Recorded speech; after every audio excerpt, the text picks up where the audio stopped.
each day, I don't know what I'm going to talk about necessarily, but I look at the comments and the videos and I see people presenting ideas. Some of them are non sequitur. They're not on topic. They don't sequence with what is being discussed in the video. Non sequitur. What a big word. It's out of sequence. Well, there's other words that I'd like to help some of you understand better. I was taught by Jesuits. And a lot of the things that they did to twist your mind were not effective on me, but there's a word that we call casuistry, and the word case is in it, you know, a special case. A case study in casuistry. That's kind of what this video is about. But it's not to do anything but present the things that are happening to you all the time that you may not be perceptive of. You don't know it's happening to you. Casuistry itself is a technique that was first developed during the days of Aristotle in like 384 to 322 BCE. So it's been around a long time. Philosophy. Yet the zenith of casuistry was from 1550 to 1650, when the Societas Aesu, the Jesuits, used case-based reasoning to sound convincing, yet it is implemented for the purpose of deception. When casuistry is used on you, you need to be wise enough to detect it and how to overcome it, at least in your own mind. You know, not let it be effective. Be suspicious. Don't trust anybody except the word, you know, the word of truth, the scriptures. Casuistry is a craftily presented method of ethical investigation used to argue an exceptional point. In other words, they find an exception and they start comparing two things that are not really related, you know. And it's meant to sound convincing, but it's being used on you. It's used to argue an exceptional point or case study. It's not a reliable way to get to the truth. Like in the Hegelian dialectic, you've got a test for truth using argumentation. That's a way that they divide up into three parts, like thesis. Somebody presents a thesis. And if it's true, then it'll stand an antithesis, an opposite viewpoint. And the idea is to find a synthesis. So you've got thesis, antithesis, and synthesis. Now that's a pursuit for truth. And it may be that it's not, but it can be a good tool. But casuistry is a tool used to mold the thought processes of someone without them being aware of it happening. Casuistry, by definition, is a specious, meaning intended to be deceptive, or excessively subtle reasoning intended to rationalize or mislead. And it's somewhat related to equivocation. Equivocation. The act or instance of equivocating. It's a philosophical or logical term where logical fallacy is based on the use of the same term used in different senses, such as the middle term of a syllogism. A syllogism is an example, like a badger lives in the bank. Well, badgers live in the bank. You know, it's a bank of a river or a creek. And the bank is in the high street, which is a place where you exchange money and put bank accounts in. And they use the same word to equivocate. So the badger lives in the high street. You know, but that's not true. It's just deceptive. They use deductive reasoning instead of inductive reasoning. They they don't do it right. They come about it from the wrong approach. They use special cases to prove that what they're saying is true. It's a common technique of sophists. A sophist is a person that dresses up in a costume and a big medallion usually, and maybe a hat. In fact, the idea of sophistry is to present false wisdom. Paul writes about this in his writings. False reasoning. Natsarim tear down these false reasonings. That's what we do.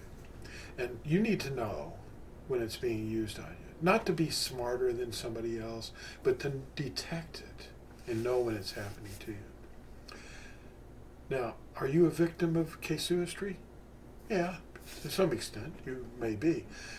Now, Yahusha said at Matthew 10, verse 16, he said, "See," or "Look, I send you out as sheep in the midst of wolves. Therefore, be wise as serpents and innocent as doves." So this is very important information you need to have in your equipping of your saints. We want to equip ourselves so we know when we're being manipulated. Cases or case studies are used all the time in debates.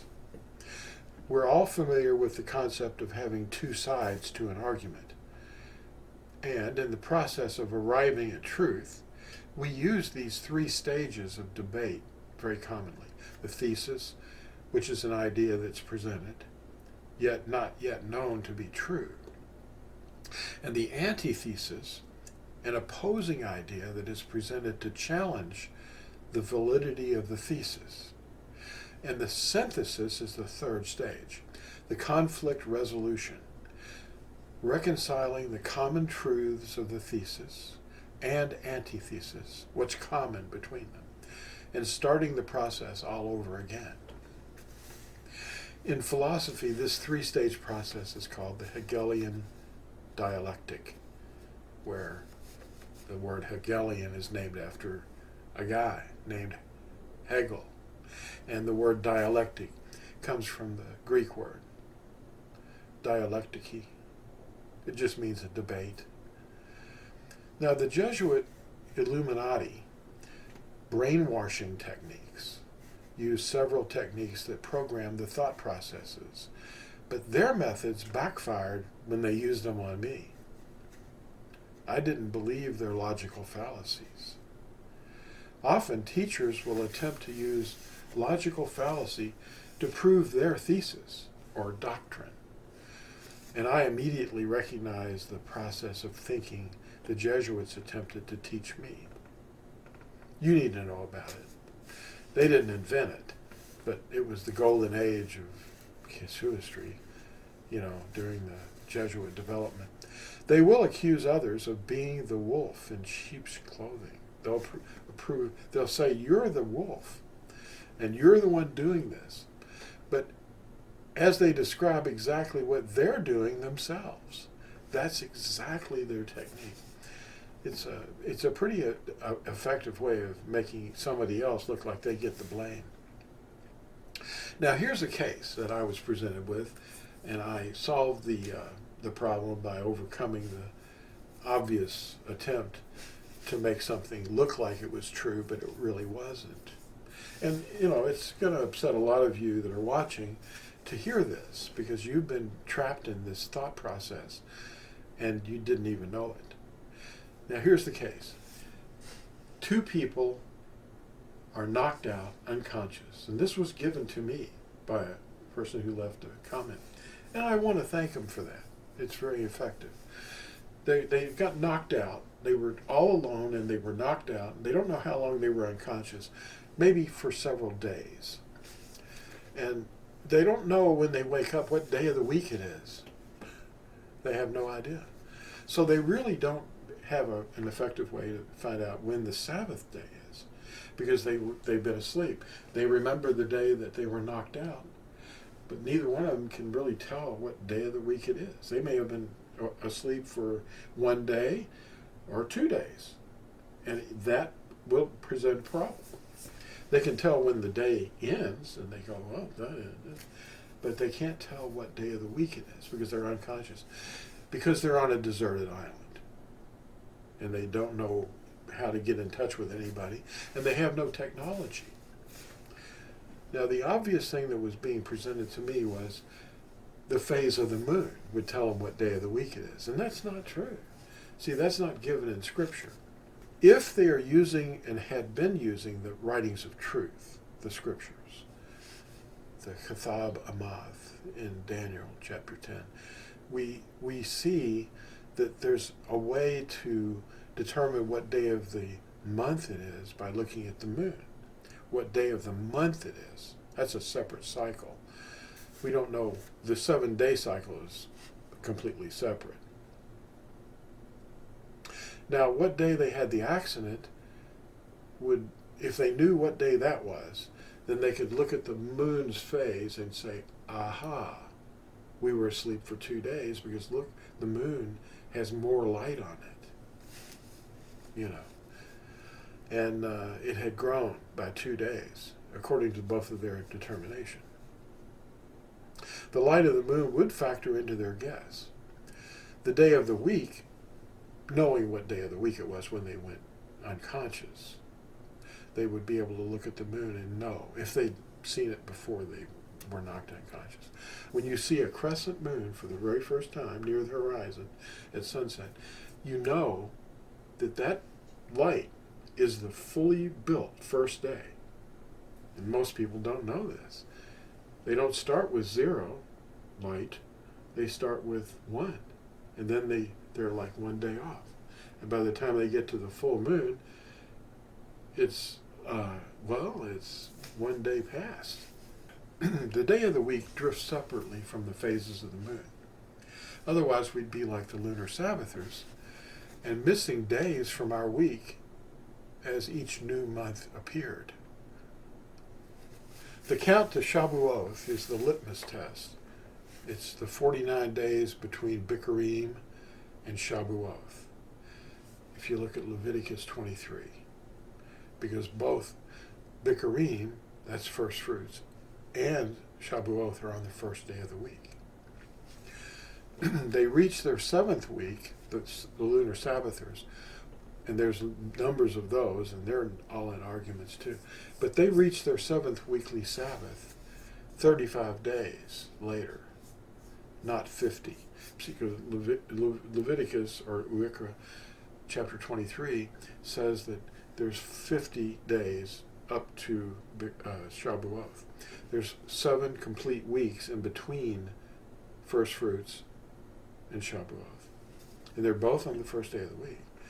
The odd thing is, the lunar Sabbathers have no idea when the rest of the world went astray. When and where, they don't know. And they can't determine the origin of their thought and how everyone in the whole world went along with it, all at the same time. And they never recorded it. It's just an event that they simply believe the idea that it happened, and everyone using a 7-day repeating cycle of weeks is in error. It becomes a pet doctrine, and they have to prove it with little else to talk about. Thanks for watching, and we hope that you're not a victim of casuistry. We'll see you in the next exciting video. Bye.